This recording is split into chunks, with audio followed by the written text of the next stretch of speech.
I used to think that investing was hard, boring, or complicated, but I found the perfect stock investing course that showed me how to invest as a complete newbie. Now I can build wealth in the stock market and do all the things that I enjoy at the same time. Check out the Lazy Investor Stock course and get started on your wealth building journey today. Thanks for tuning into the video.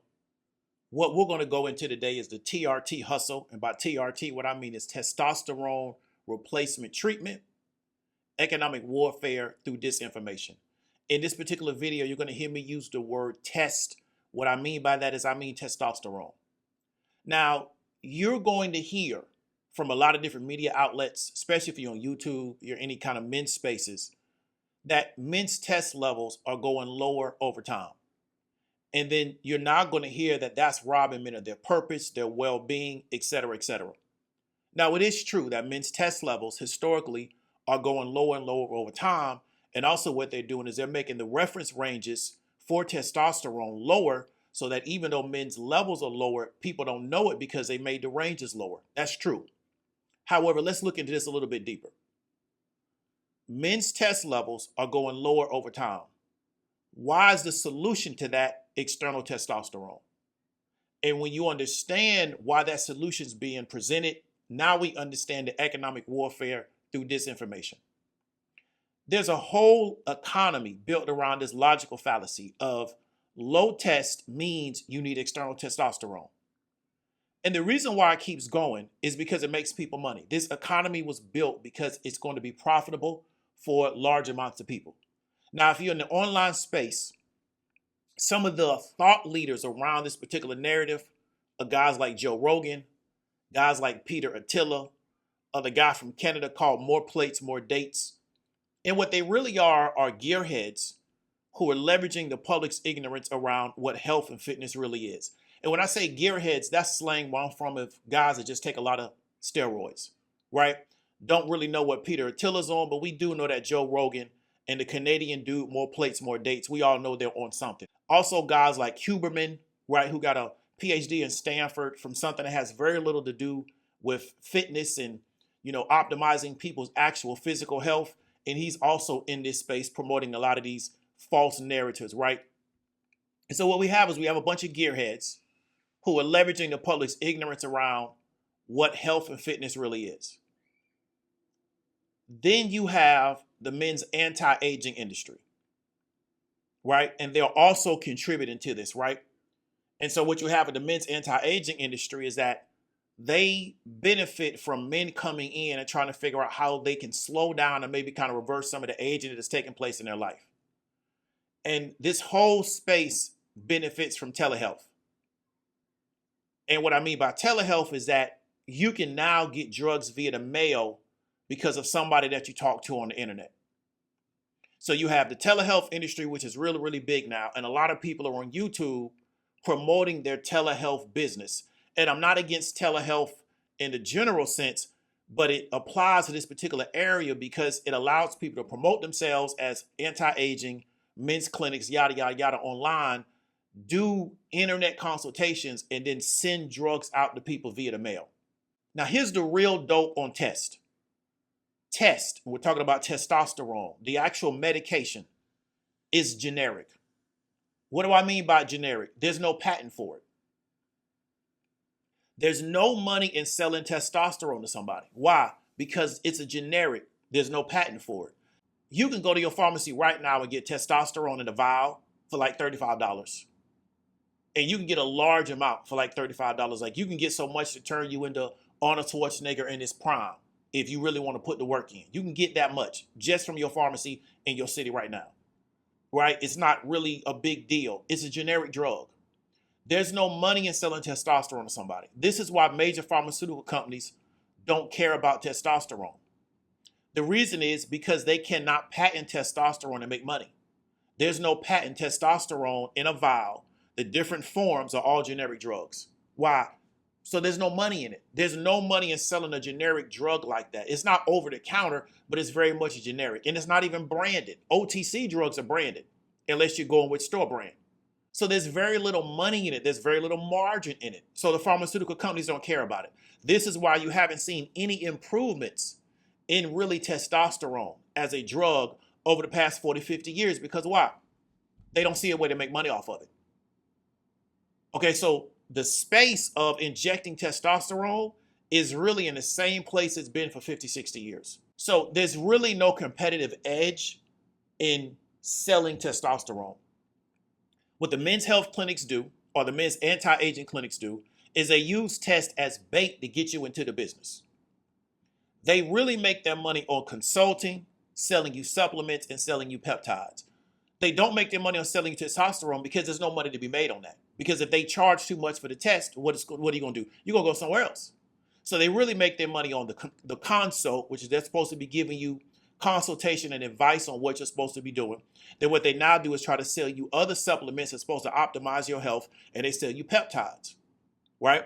Where they can put better margins on those. But there's very little margin on selling somebody testosterone that they can go to Walmart and go get. So here's why this is problematic. First off, gearheads are not athletes. They really don't understand what it really means to be in shape. Rogan does not understand. More Plates, More Dates definitely doesn't understand. And I don't think Peter Attila or Huberman understand what it really means to be in shape. I've talked about this before. The average person has never really been in shape before in their life. They have no idea what it really feels like. They've never done the work to get in shape, and they don't know what it feels like to really be in shape. We in America have this false, I would say, reality, or this false perception of what fitness looks like, especially in men.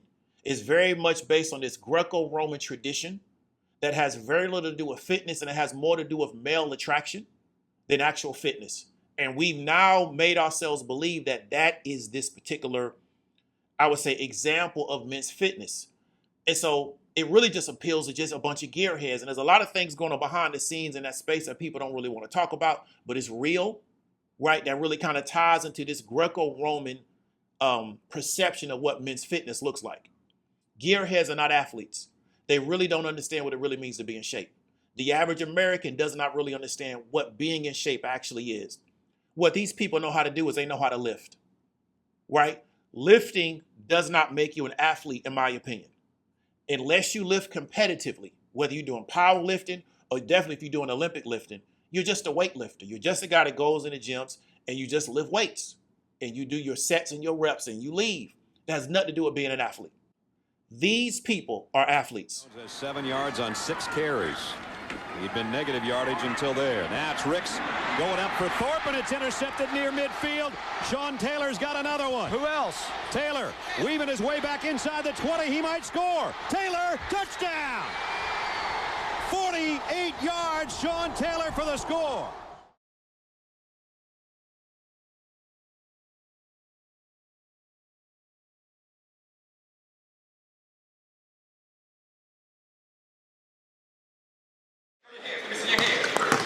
Good back. Good.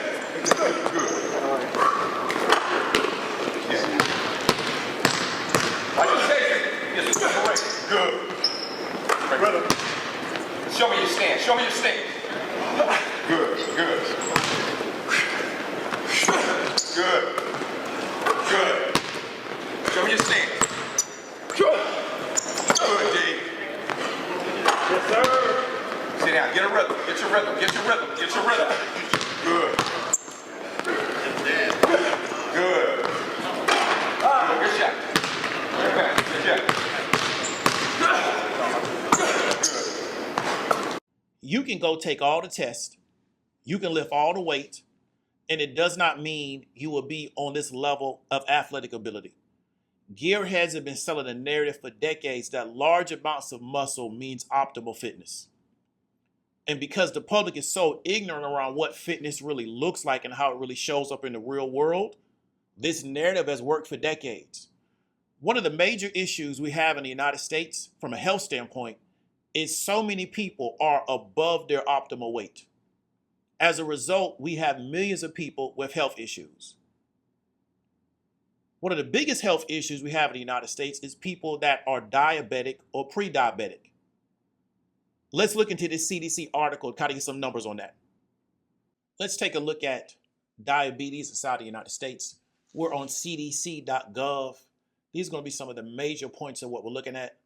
So around 38.4 million people of all ages, which is going to be around 11.6% of the US population, had diabetes based on this particular research. 38.1 million adults aged 18 years or older, or 14.7%, had diabetes.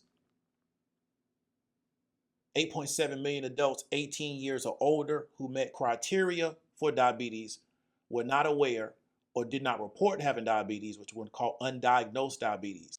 That represents around 3.4% of all US adults.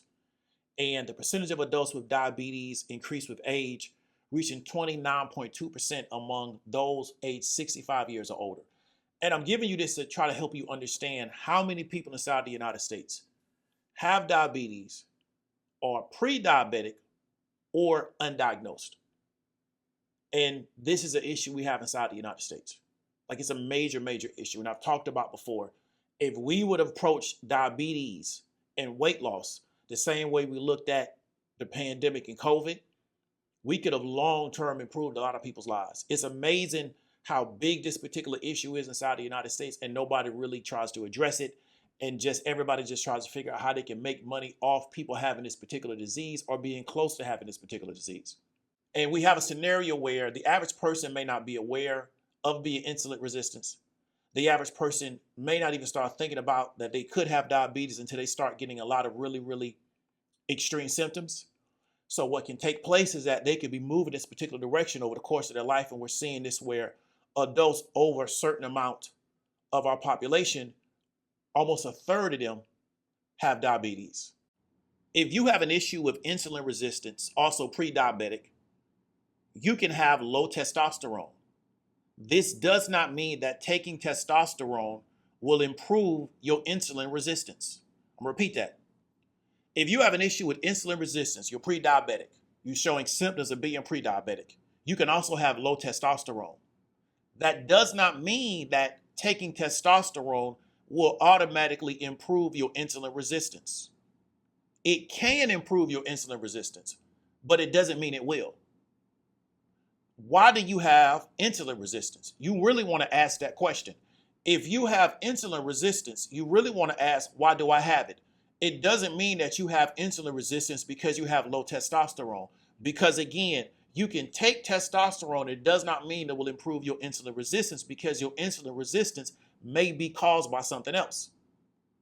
Now, here's what I believe is causing the majority of insulin resistance in the majority of people inside the United States that are dealing with what we call pre-diabetes, is that you weigh too much and your body fat is too high. You're not in your optimal weight and your body fat percentage is too high.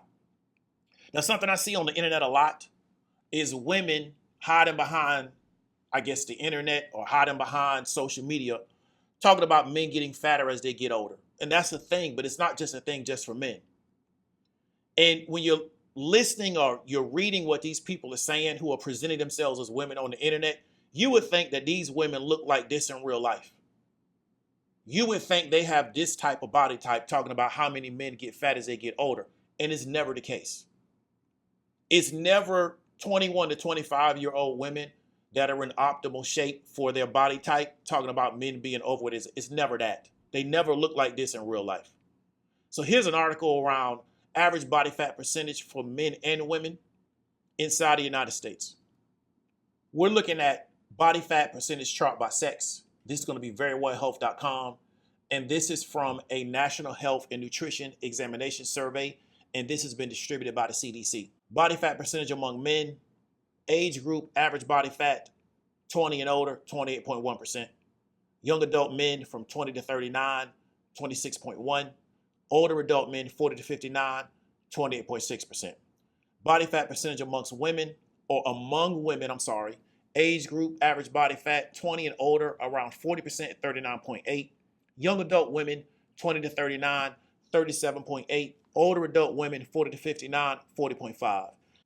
When they ask what's below average, the overall average body fat percentage in the United States is about 39.8% for women and around 28.1% for men.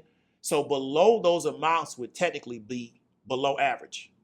For most people, men and women, body fat levels are well over 25%. Even for younger men, 20 to 39, we're talking around 26.1%, which is well over 20%. So even for young guys, and as they get older, it just gets worse. It's pushing towards 30. For older women over 40, it's pushing towards 40%. And what we've just gotten is the body fat percentages. And I'm really trying to help men understand is that for the average man in our society, body fat is going to be well over 25%. And I would recommend to most men to try to figure out how to get their body fat under 20% unless they have a specific occupation that requires them having a higher body fat than average, which would be like you play offensive or defensive line in football. Outside of that, I don't see the benefit of having a higher body fat level. If you are a man with 26% body fat and you're pre-diabetic, your issue is not low testosterone, which means your solution is not going to be taking testosterone because your issue is not low testosterone. If you are a man with 26% body fat and you are pre-diabetic as a result, your issue is not low testosterone. Low test is a symptom of your issue. You need to cut body fat, cut weight, and then retest your blood work. And that's not medical advice, that's just my own opinion based on what I've seen over the course of my life. However, this man that fits this particular archetype, 26%, well over 20% body fat, having issues with lack of insulin sensitivity or showing symptoms of being pre-diabetic where your fasting glucose is out of range, you'll be sold low test as the reason and you'll be sold test as a solution. So you'll be sold that the way you feel, your lack of energy, the fact that you feel blah all the time, the fact that your libido may be not where you want it to be, the fact that you can't take off weight, yada, yada, yada, you'll be sold that has to do with low testosterone. No, it could be the fact that you have an issue with insulin. And because you don't really understand how detrimental that could be to your overall body, you go looking for the wrong drug to solve your problem. And so this man will get sold on low test as the reason and test as a solution. Then what he do is he go to one of these pump and dump clinics. Most likely they're going to prescribe him too much and then have negative side effects. Let me tell you something that's taking place in these spaces.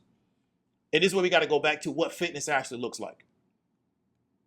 When I was 17, 18, 19 years old, my body fat percentage probably was 8, 9%. I could jump and not think about it. My head be at the rim. I could do that when I was 17, 18 years old, right? My body fat percentage was well under 10%.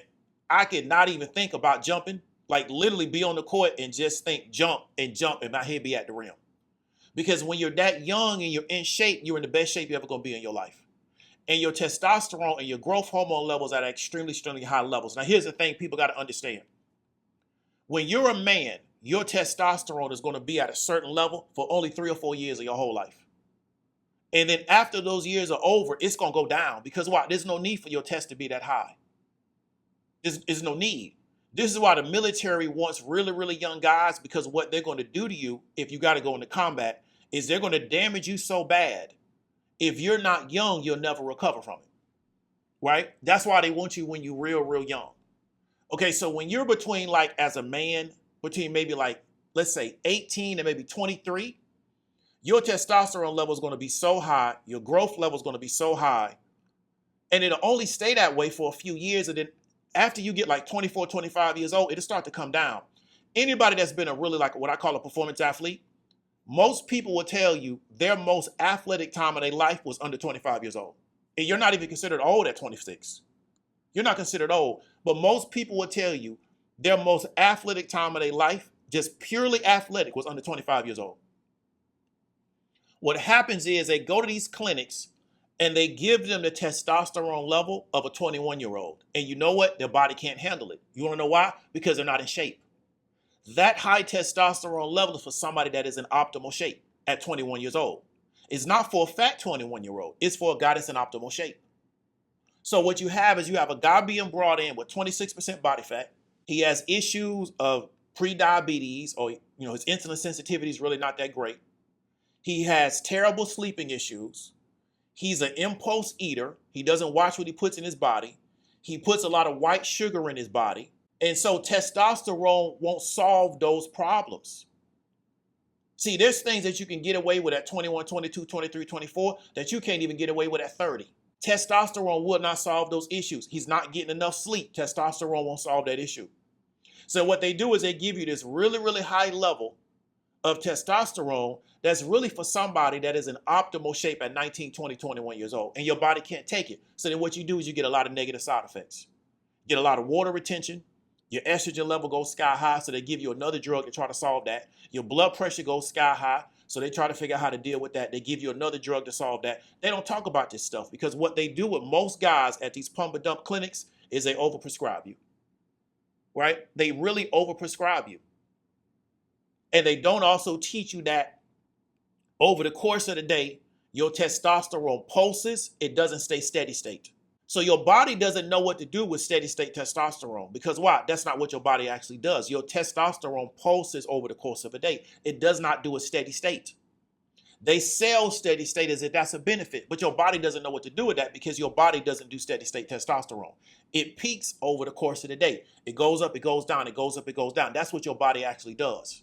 When you have this large amount of test inside your body, you're not in any time of good physical shape. Your body's trying to figure out, how do I deal with 200 milligrams of testosterone being put inside my body? And I've never experienced this because here's the thing. If you are a 19, 20, 21, 22-year-old guy and you're not in great shape, you're not going to have optimal testosterone then either. It'll only be optimal if you're in great shape, eating the right food, getting the right sleep, yada, yada, yada, not being super stressed out. So what they're doing is they're giving you the testosterone of somebody that is in optimal shape and your body can't take it. You can't, you're too out of shape for it. And so what really should happen is they should work with you on those other things and then give you the testosterone. But they don't want to do that because that don't make them any money, right? It doesn't make them any money because they're using testosterone as the hook to get you in, to give you this other stuff. But then maybe they need to put you on the diet program over the next year. And maybe you need to go from 26% body fat down to 15. But that's going to take a year. So now they're not an anti-aging clinic. We doing dieting, which people they didn't sign up for that. So this happens is because the clinic only sees this guy as a dollar sign. Then once you start having the negative side effects, then what they do now is they sell you on, well, we just got to adjust this and you just need guidance, and they start playing with the stuff. The problem is that you were never in shape to take that much testosterone. You were never in that kind of shape. And so unless you're trying to be Mr. Olympia, or unless you're trying to look like Shannon Sharp, you don't need all that test. It's not necessary for what you're trying to do. But they'll give it to you. And then once you start having issues with side effects, now you got to come back to them to try to figure out how to get the side effects. So they just keep you on the hook until a lot of guys just quit and say, I can't take it. The problem still has not been solved because you still got 26% body fat. They never dealt with that issue. This is a TRT hustle. It keeps men on this hamster wheel. It keeps men on this loop instead of actually going and dealing with the real issue. Now, there's a lot of stigma against testosterone. There's the medical space really don't like it. Most endocrinologists, they make their money off diabetes treatment. That's a massive industry inside the United States. A lot of times this gap is being filled by a lot of providers that don't really care about their patients. It's just a hustle. So here's what I encourage men to do. I encourage men to find a doctor in their city that can test their body fat, not BMI. BMI is not really specific to that person. Here's what I mean. If you look at BMI, LeBron James is overweight. If you look at LeBron James, he's not carrying a lot of body fat. He never did. But just by BMI, LeBron James is he's considered obese by BMI. What I want to encourage men to do, and this is something that's not really normalized in our society, is find a doctor in their city that can test their body fat, not their BMI. You can do BMI just on the computer, just if you got your height and your weight. The problem is that that's not really specific to you because just by the way you're built, you could be considered obese, but you're not carrying a large amount of body fat. Then what I would encourage you to do is take several fasting glucose tests over the course of a month. So here's one way to kind of do the situation. Normally your insurance, if you got basic insurance, they will pay for one physical during the year. Go get that physical during the year. You're going to do a fasting glucose. Then once you get that fasting glucose, then what you do now is wait, let's say 2 weeks. You can go to LabCorp, you can go to Quest and get another fasting glucose. What I would encourage you to do if possible is wherever they send your blood work at for your doctor, go to the same type of lab. So if your doctor send the blood work to LabCorp, go to LabCorp. If they send it to Quest, because what it do is that their reference range is going to be the same. Go get another fasting glucose 2 weeks later. Then 2 weeks later than that, go get another fasting glucose. Now you got 3 fasting glucose over the course of 30 days. Now you got enough data to kind of determine where it's at, because it's not going to be the same every time. Okay? If your body fat is over 20%, I would encourage you to get it under 20%. We see a lot of men, but especially as they get older, but we also see it in young men now, where they're what we call fat skinny. They not big dudes, but they got a big old belly. That's just body fat issue. We see a lot of older men with a real big belly, and that's a body fat issue. My body fat, I'm gonna put you in my business. My body fat is in the mid-teens. It's not in the low teens, but it's in the mid-teens. I feel fat because I remember my body fat was in the low teens, and it wasn't like 20 years ago. But I was so much more active. Let's say before the pandemic, I was way, way, way more active. Now, because of so much business, I don't have the time. I did not have the time, I meant to say, to have the same kind of workout schedule I used to have. When I first moved to ATL, man, I was playing league basketball like 3 times a week. But my business wasn't the same. I wasn't bringing in the same amount of money, so it's a balance. I would have to take away from making money to go do more athletic stuff, because sometimes at the end of the day, you just tired. But I was playing leagues 3 hours a day, then still working out multiple times a week because my business wasn't where it was at, so I had a lot more free time. Like I tell people all the time, some people got money, some people got time. Most people don't have both. But I would encourage people, get their body fat under 20%. Mine is in the mid-teens. I feel fat because I'm used to my body fat being low teens and that just being normal for me. If you get that body fat lower, it will improve your insulin resistance. Now, here's one of the challenges a lot of people have, and this is what hurts a lot of people. Everybody's body is different. What a lot of people struggle on is, what does it take to actually lose the weight and cut the body fat? Let me give an example. You can have person A, and if they cut their carbs to under 100 grams, they'll start losing weight. You'll have another person that will have to cut their carbs to under 50 grams a day to lose weight. Everybody's different. You'll have one person to where if they just cut fat out of their diet, they stop eating fatty stuff like beef, they stop eating real fatty fish, they'll start to lose weight. And their carbs may still be at 100 grams or less. You'll have another person where they can cut a lot of fat, get a lot of the fatty meats out of their diet, and also get a lot of that fatty fish out of their diet, and they will have to cut their carbs to under 50 grams a day. Everybody's different. There's a guy on YouTube I was watching last night. He said he eats 300 carbs. He says he eats 300 grams of carbs a day. He's super lean. I don't think he's doing that without drugs, but that's just my own personal opinion. I don't believe that. I don't believe a man over 40 eating 300 grams of carbs a day is that lean. I don't believe that, but he could have a genetic predisposition to be that lean, because there's certain people. This used to be the sister. She ran track for a school out of VA. There's a certain thing in her muscles where she was just overly muscular. She was extremely lean, overly muscular, and it wasn't because she worked out. It was in her genetics. A lot of people say genetics. There's a specific type of gene that you can have where you're going to be overly muscular, like extremely muscular with very little working out. And you'll be like that the rest of your life, as long as you don't damage your body. So he may have the same thing going on. I don't know, right? But everybody's situation is going to be different. Watching D-Herbs, they doing a lot of raw foods. I'm not a fan of a lot of raw foods, but that's his program. That's what works for them. I'm not a fan of that. I think food needs to be cooked, but that's me. Everybody different. But what I want to really tell you is that your journey to really get the body fat down, it's going to have to be specific to you.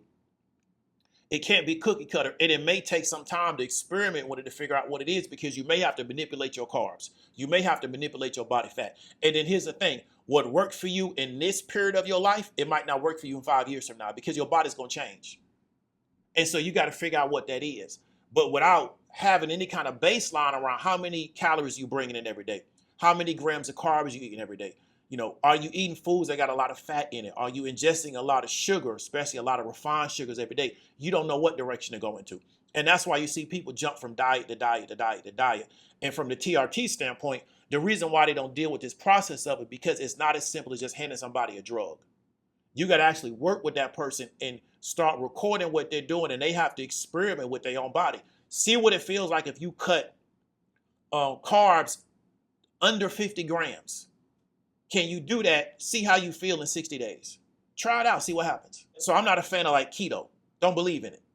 Don't believe it's sustainable. But some people do. But I'm not in any of these diet cults because it's not about diet cults, it's about performance. I'm from a state, we produce athletes. If you can't perform with it, it don't work. Right? That's to me, that's the only thing that matters is how you perform. If it's not pushing performance, it don't matter.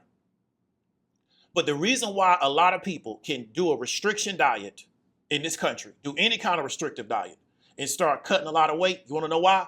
Because their body fat is well over 20%.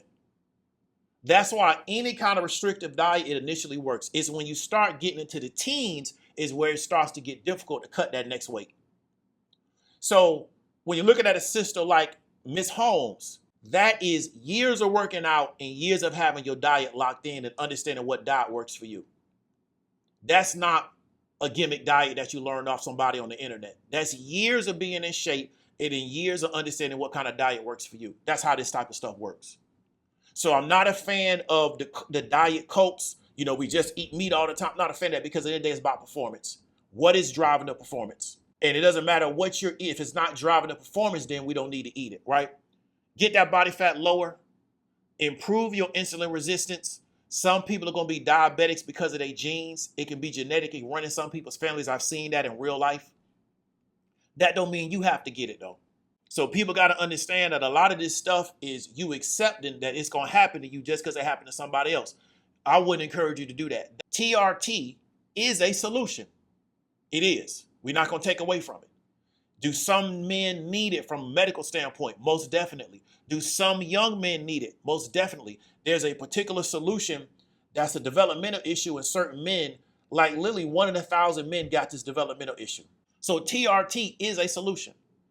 It's not the solution to a problem caused by decades of bad eating habits, which most people got, lack of exercise, which most people are dealing with, smoking, which a lot of people deal with, vaping, which is like this new thing, which I don't understand how anybody gets caught up in that, but it is what it is, and watching porn all day, which a lot of people are caught up into. It's not a solution to those problems. What I would encourage people to do is look at their life, and if they have those issues, solve those issues first, overcome those issues, and retest your test levels. Because if you have those issues and then you start taking testosterone from some clinic, it's not going to solve those problems. Right? If you lack motivation because all you trying to do is get home to watch porn so you can masturbate, testosterone not going to solve that problem. In fact, what testosterone will probably do is increase your libido to where you really sit home now when you just masturbate all day. If you eat bad food because you love to eat out, because that's primarily what you're being served when you eat out, you're eating a lot of food with a large amount of salt because it's prepared food and it's processed food. Testosterone won't change that problem. If you don't exercise, testosterone won't solve that, right? If you vape, testosterone won't solve that. If you smoke, testosterone won't solve that. See, so testosterone would not solve these issues, but these issues can be detrimental to your body. Smoking, vaping can be detrimental to your body. Anything that you're doing that is making your liver work overtime to filter out those toxins like drinking, detrimental to your body. Testosterone will not solve that problem. So if you are a drinker and we give you testosterone, you're a drinker that takes testosterone. You understand what I'm trying to tell you? So what I want people to really understand is that own your health and fitness. Be an advocate for your own health. Really educate yourself. Not just on YouTube, but like really spend the time to read, which means what? You may have to go somewhere and learn how to be a better reader so you can get more from reading. And start to really understand things around your health, because a lot of times in this particular world we live in, these doctors are templating stuff. These doctors are just kind of mailing it in a lot of times with stuff. And you can have an issue and you could go to a doctor and the doctor act like you don't have an issue. And you may sometimes on your own have to go do your own blood work and then present it to a doctor and say, hey, what's going on? Because the blood work telling me this, but you telling me something different. And you may have to do that. This is why we got to make sure we stay productive. We got to make sure that we try to do the things to where we can keep optimal health so we can do these things, because the most important thing you have, or one of the most important things you have on this planet, is your health.